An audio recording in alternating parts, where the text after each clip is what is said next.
નમસ્કાર વિદ્યાર્થી મિત્રો, રાસાયણિક ગતિકીમાં આગળનો ટોપિક જોઈએ પ્રક્રિયાક્રમ. તો પ્રક્રિયાક્રમ કોને કહેવાય આપણે પ્રેક્ટિકલી શીખીએ. ધારો કે કોઈ પ્રક્રિયા છે, ધારો કે પ્રક્રિયક A ના A મોલ અને પ્રક્રિયક કેપિટલ B ના સ્મોલ b મોલ વચ્ચે પ્રક્રિયા થઈ, નિપજ કેપિટલ C ના C મોલ અને D ના D મોલ મળે છે. તો આ પ્રક્રિયા માટે પ્રક્રિયા વેગ લખવું હોય તો 11 સાયન્સમાં આપણે બની ગયા સક્રિય જથ્થાનો નિયમ ગુલબર્ગ અને વાગ નામના વૈજ્ઞાનિકોએ આપ્યો. શું આપ્યો તો કોઈ પણ રાસાયણિક પ્રક્રિયા હોય એ પ્રક્રિયાનો વેગ એ પ્રક્રિયકોની જે સાંદ્રતા હોય એ પ્રક્રિયકોની સાંદ્રતાના યોગ્ય ઘાતના ગુણાકારના સમપ્રમાણમાં. ફરીથી, પ્રક્રિયાનો વેગ પ્રક્રિયકોની જે સાંદ્રતા હોય એ પ્રક્રિયકોની સાંદ્રતાના યોગ્ય ઘાતના ગુણાકારના સમપ્રમાણમાં હોય. એટલે કે ધારો કે આ પ્રક્રિયા છે તો પ્રક્રિયાનો વેગ લખવો હોય તો પ્રક્રિયા વેગ ચલે છે, પ્રક્રિયકોની સાંદ્રતા, પ્રક્રિયક કોણ છે A અને પ્રક્રિયક B, એની સાંદ્રતાના યોગ્ય ઘાતનો ગુણાકાર. ધારો કે ઘાત ઉપર આપણે ખબર નથી x લઈ લઈએ અને અહીંયા શું લઈ લઈએ y.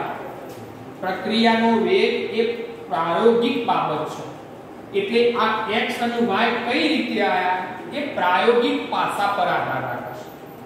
એટલે યાદ રાખજો, કોઈ પણ પ્રક્રિયા સમીકરણ હશે એ પ્રક્રિયાનો વેગ તમને શોધવા નહીં આપે અથવા એનું સમીકરણ તમને બનાવવા નહીં આપે, અથવા આપશે તો શું થશે કે પ્રક્રિયા A ની સાપેક્ષમાં બીજા ક્રમની છે એટલે x ની જગ્યાએ 2 આવશે, પ્રક્રિયા B ની સાપેક્ષમાં ત્રીજા ક્રમની છે તો y ની જગ્યાએ 3 આવશે. એટલે આ x અને y એ ચિંતા ના કરતા આપણે કઈ રીતે આ એ પ્રાયોગિક પાસું છે. આ તમને આપેલું હોય અને એમ કીધું હોય કે પ્રક્રિયાનો ક્રમ કેટલો, તો પ્રક્રિયાનો ક્રમ આ A અને B ની જે ઘાત છે, સાંદ્રતાની જે ઘાત છે એનો સરવાળો x વત્તા y. આને શું કહેવાય? પ્રક્રિયાક્રમ. આ પ્રક્રિયા A ની સાપેક્ષમાં x ક્રમની કહેવાય, B ની સાપેક્ષમાં y ક્રમની કહેવાય. અને આ પ્રક્રિયાનો કુલ ક્રમ નક્કી કરવો હોય તો પ્રક્રિયાનો ક્રમ બરાબર બંનેની સાપેક્ષમાં જે ક્રમ હોય એનો સરવાળો કરી લેવાનો. ફરીથી, ગુલબર્ગ અને વાગ નામના વૈજ્ઞાનિકે શું કીધું છે પ્રક્રિયાક્રમ વિશે? કોઈ પણ રાસાયણિક પ્રક્રિયા હોય એ પ્રક્રિયાનો વેગ એ પ્રક્રિયકોની સાંદ્રતાના યોગ્ય ઘાતના ગુણાકારના સમપ્રમાણમાં હોય. પ્રક્રિયક A ની સાંદ્રતા, પ્રક્રિયક B ની સાંદ્રતા એની યોગ્ય ઘાત ના ગુણાકારના સમપ્રમાણમાં.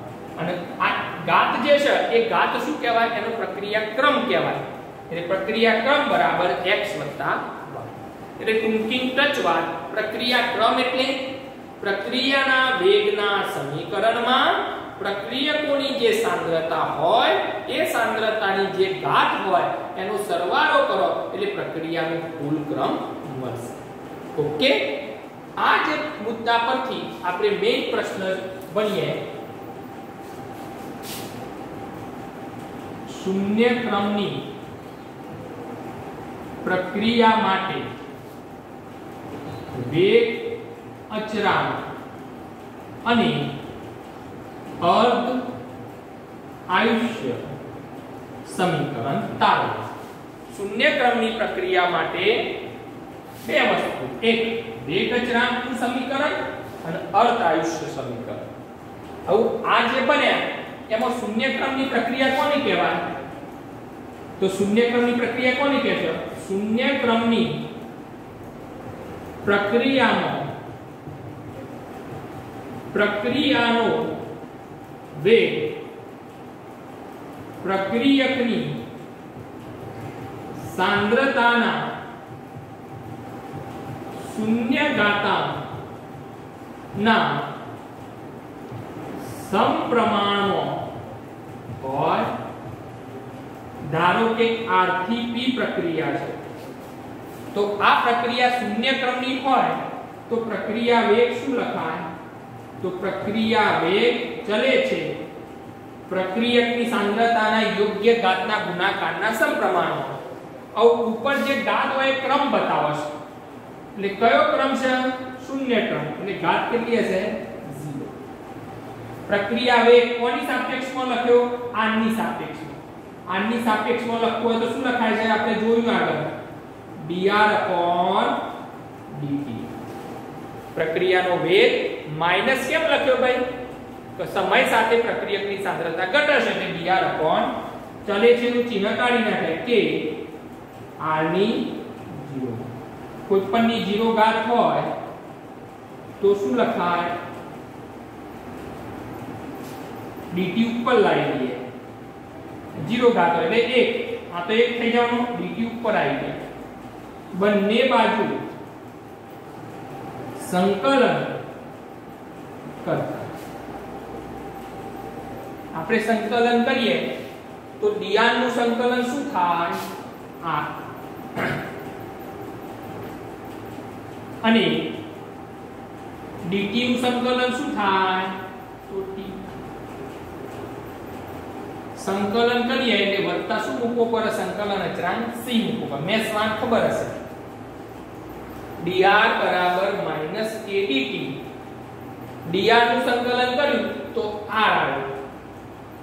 k તો અચળાંક છે. dt નું સંકલન કર્યું તો t આવ્યું અને વત્તા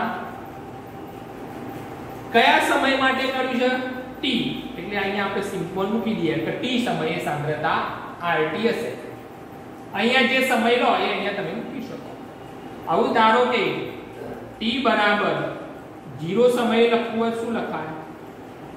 RT ની જગ્યાએ તમે શું લખો? t ની જગ્યાએ R0. શરૂઆતની સાંદ્રતા કઈ કહેવાય? પ્રક્રિયા શરૂ જ નથી થઈ. શરૂ ના થઈ એટલે પ્રક્રિયકની જે સાંદ્રતા હોય એને શરૂઆતની સાંદ્રતા R0 કહેવાય. ઉપરના સમીકરણમાં મૂકી દઈએ. RT ની જગ્યાએ જેવો R0 મૂકશું એટલે t ની જગ્યાએ c બરાબર શું આવશે? આ c ની કિંમત ઉપર મૂકી દઈએ તો RT -kT વત્તા R0.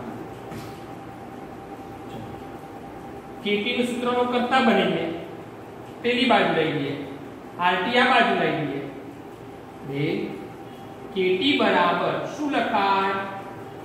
R0 - RT. આ સમીકરણને 1 નંબર આપજો. માટે અચળાંક k બરાબર લખવું હોય શું લખાય? R0 - RT upon આ વેગ અચળાંકનું સમીકરણ. R0 એટલે શરૂઆતની સાંદ્રતા અને RT એટલે જે સમય આપ્યો હોય તે સમયની સાંદ્રતા.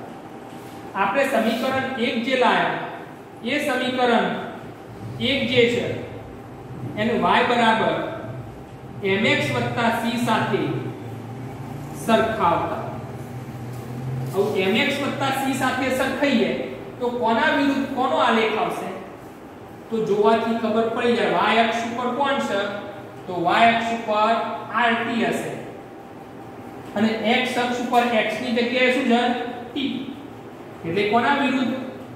RT વિરુદ્ધ કોનો આલેખ દોરીએ? અહીંયા જ લખીએ. RT વિરુદ્ધ t નો આલેખ દોરતા આ y બરાબર mx + c એ સમીકરણ કોને લાગુ પડે?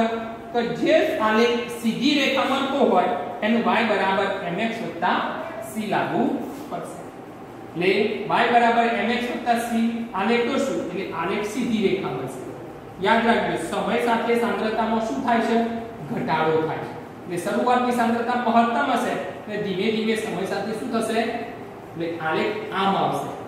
સમય જેમ જેમ વધતો જાય એમ સાંદ્રતામાં શું થાય છે? ઘટાડો થાય. કારણ કે તમને ઘણા બધા આલેખો પૂછાશે કે નીચેનામાંથી કયો આલેખ શૂન્ય ક્રમની પ્રક્રિયા માટે સાચો છે? આ રીતે એમ ઓપ્શનમાં 2-3 ઓપ્શન આ રીતે આપેલા હશે. એક આ રીતનો આલેખ હશે, એક આ રીતનો આલેખ હશે, બરોબર, અને એક આ રીતનો આલેખ હશે. તો આપણે ખબર પડી જો કે સમય સાથે સાંદ્રતામાં શું થાય છે? ઘટાડો. એટલે આ રીતે આ આલેખ નામ લંબાઈએ x અક્ષ સુધી તો શું મળશે? આંતરછેદ. આંતરછેદ એટલે c કહેવાય. તો c નું મૂલ્ય સરખાવો. કોના જેટલું છે? R0 જેટલું છે. કોના જેટલું છે? આ બે સરખાવો. આલેખ ઉપર ઢાળ દોરીએ કોઈ પણ બે બિંદુએ આ જે ઢાળ દોર્યો ઢાળને m કહેવાય. શું કહેવાય? આ m કહેવાય, m નું ઉપર સરખાવો તો m નું મૂલ્ય કોના જેટલું હશે? -k જેટલું હશે. કેટલું હશે? ઘણી વખતે દાખલામાં પૂછાય છે કે ઢાળનું મૂલ્ય આપેલું હોય અને તમારા જોડે t માંગ્યો હોય, k માંગ્યો હોય તો સમજી લેવાનું ઢાળનું મૂલ્ય એટલે તમારે શું સમજી લેવાનું? -k, વેગ અચળાંકના ઋણ મૂલ્ય જેટલું હોય. એટલે જે લખ્યું હોય એને દોરતા આલેખ સીધી રેખા મળે છે. કેવી રેખા?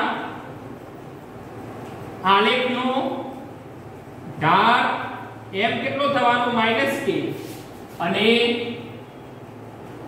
આંતરછેદ c કેટલો થવાનો? r0 થશે. શું થશે? r0.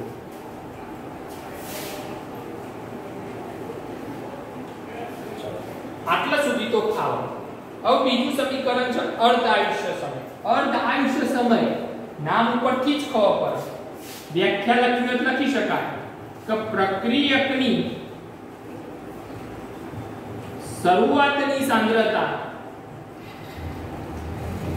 એટલે r0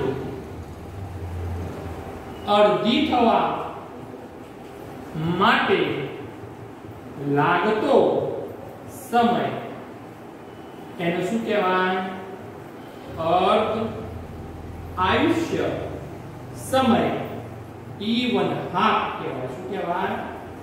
આપણે સિમ્પલ રીતે કહો પર કોઈ પણ પ્રક્રિયા અડધી થવા માટે લાગતો સમય એટલે પ્રક્રિયાની જે સાંદ્રતા હોય એ અડધી થવા માટે લાગતો સમય. તો આપણું જે સમીકરણ છે આનો નંબર આપી દઈએ આપણે 2. સમીકરણ 2 માં જ્યારે તમે t ની જગ્યાએ t1 હાફ મૂકશો અર્ધ આયુષ્ય સમય ત્યારે તમારે rt ની જગ્યાએ શું મૂકવો પડશે? r0/2 અડધી થવા માટે એ સમય t બરાબર t1 હાફ થયો હશે અડધો સમય ત્યારે rt કેટલો થઈ ગયો હશે? શરૂઆતની સાંદ્રતાનો અડધો. માટે k બરાબર શું લખાય? r0 rt ની જગ્યાએ r0/2 ભાગ્યા t ની જગ્યાએ શું આવવાનું? t1 half. ચલો t1 હાફ નું સૂત્રનો કરતા બનાવી દઈએ તો t1 હાફ બરાબર અહીંયા લસા લઈ લો. લસા કેટલો? 2. 2r0 r0 ભાગ્યા 2 k. પેલો k નીચે લાયા 2 લસા લઈ લીધો. માટે t1 હાફ બરાબર શું લખાય? r0/2k. Most important t1 half બરાબર r0/2k. આ એક જ અર્ધ આયુષ્ય સમય એવો છે કે જેમાં અર્ધ આયુષ્ય સમય એ પ્રક્રિયકની જે સાંદ્રતા છે એના સમપ્રમાણનો છે અથવા પ્રક્રિયકની સાંદ્રતા પર આધાર રાખે છે. આ રીતે અર્ધ આયુષ્ય સમય શોધી શકાય. ફરીથી આખો પ્રશ્ન શૂન્ય ક્રમની પ્રક્રિયા માટે વેગ અચળાંક અને અર્ધ આયુષ્ય સમયનું સમીકરણ તારો. આવું શૂન્ય ક્રમની પ્રક્રિયા છે એટલે મગજમાં ફિટ થઈ જાય. શૂન્ય ક્રમ ક્યારે આવ્યો હોય કે ભાઈ પ્રક્રિયકની જે સાંદ્રતા છે એ પ્રક્રિયકની સાંદ્રતા શૂન્ય ઘાતના સમપ્રમાણ. કારણ કે આપણે પ્રક્રિયા વેગનું સમીકરણ આગળ જોઈ ગયા કે પ્રક્રિયા વેગ ચલે છે પ્રક્રિયકોની યોગ્ય ઘાતના ગુણાકારના સમપ્રમાણ. એટલે શૂન્ય ક્રમની પ્રક્રિયા માટે પ્રક્રિયા વેગનું સમીકરણ લખવું હોય તો શું લખાય? તો પ્રક્રિયા વેગ ચલે છે પ્રક્રિયકની સાંદ્રતા r ની સાંદ્રતાને કેટલી ઘાત? 0 ઘાત. એટલે લખી શકાય શૂન્ય ક્રમની પ્રક્રિયામાં પ્રક્રિયાનો વેગ પ્રક્રિયકની સાંદ્રતાના શૂન્ય ઘાતના સમપ્રમાણમાં હોય. પ્રક્રિયા વેગ બરાબર -dr/dt. તો આપણે લાયેલા છે બરાબર k. dr નું સૂત્રનું કરતા બની ગયું. બંને બાજુ શું કર્યું? સંકલન કર્યું. r નું સંકલન dr નું સંકલન r થાય અને dt નું સંકલન t થાય અને c શું છે? સંકલન અચળાંક. કયા સમયે? t. એટલે આપણે rt લીધું. એ તમારે જે સમય લેવો 10 સેકન્ડ દાખલામાં જે આવે. t બરાબર 0 સમયે rt ની જગ્યાએ જ્યારે પ્રક્રિયા શરૂ ના થઈ હોય t બરાબર 0 સમયે ત્યારે rt કેટલો હશે? તો સ્વાભાવિક છે કોઈ પ્રક્રિયા શરૂ ના થઈ હોય એટલે r0 શરૂઆતની સાંદ્રતા પ્રારંભિક સાંદ્રતા જેને કહેવાય. તો કિંમત મૂકી દઈએ એટલે c ની જગ્યાએ શું આવ્યું? આ સમીકરણ 1 આપી દીધું. સૂત્રનો કરતા બનાવે k લાયા r0 rt બાય સમીકરણ 1 ને y બરાબર mx c સાથે સરખાઈએ તો કોના વિરુદ્ધ કોનો આલેખ આવ્યો? rt વિરુદ્ધ t નો આલેખ દોરીએ. k ની જગ્યાએ એ y ની જગ્યાએ rt અને x ની જગ્યાએ t. આલેખ દોરીએ. આ સમીકરણ હંમેશા સુરેખ સમીકરણ જ લાગુ પડે. એટલે આલેખ કયો રેખા મળશે? સીધી રેખા મળશે. આલેખ જેવી સીધી રેખા મળે તો એને શૂન્ય સાંદ્રતા સુધી લંબાઈ એટલે આંતરછેદ મળે. આંતરછેદનું મૂલ્ય c કોના જેટલું હશે? તો r0 જેટલું. અને ધાર કોના જેટલો હશે? m. આ બે સરખાવતા રહેવાનું. તો m કેટલો હશે? -k જેટલો હશે. પછી અર્ધ આયુષ્ય સમય કે પ્રક્રિયકની શરૂઆતની સાંદ્રતા r0 નો અડધી થવા માટે લાગતો સમય એને અર્ધ આયુષ્ય સમય t1/2 કહે. જ્યારે t1/2 સમીકરણ 2 માં t ની જગ્યાએ t1/2 લેશો ત્યારે rt ની જગ્યાએ તમારે શું લેવું પડશે? r0 બાદ t1/2 આપણને આ રીતે મળી જશે. આ શૂન્ય ક્રમની પ્રક્રિયા માટે વેગ અચળાંક અને અર્ધ આયુષ્ય સમયનું સમીકરણ.